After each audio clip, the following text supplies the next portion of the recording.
Alright, Sarah, let's look at the where. The big news has been India. Are they really moving all US iPhone production there?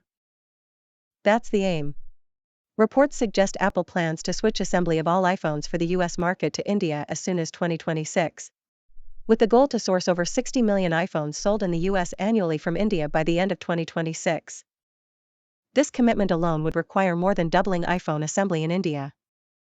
That's ambitious. How far along are they? They've been rapidly scaling up. Apple's main Indian suppliers, Foxconn and Tata, shipped almost $2 billion worth of handsets to their largest market, the US, in March. They even chartered cargo flights to ferry 600 tons of iPhones, as many as 1.5 million devices, to the US. Apple has 3 plants in India, and one of Foxconn's factories temporarily extended operations to Sunday working. They started assembling the iPhone 14 in India in 2021, and India's Minister of Commerce and Industry stated Apple plans to manufacture 25% of its iPhones there. In 2021 alone, Apple manufactured $7 billion worth of iPhones in India, tripling production. Wow, so it's happening at a rapid pace. What are the challenges in India?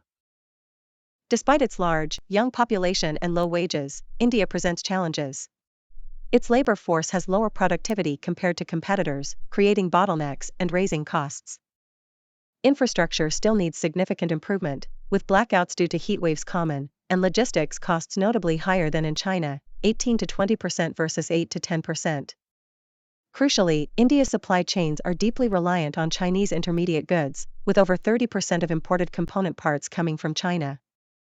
This could lead to increased scrutiny from US customs if Chinese components are used in exports to the US. Plus, there's a complex regulatory landscape and political uncertainty. What about other Southeast Asian countries? I hear Vietnam is also playing a significant role. Yes, Vietnam has become Apple's leading supplier hub in Southeast Asia and its 4th largest globally. They've added 8 new partners, bringing the total to 35 vendors. Vietnam now hosts substantial facilities that assemble AirPods, iPads, and Apple Watches. By 2025, it's forecasted to produce 20% of all iPads and Apple Watches, 5% of MacBooks, and 65% of AirPods. Please click the button below to watch the full video.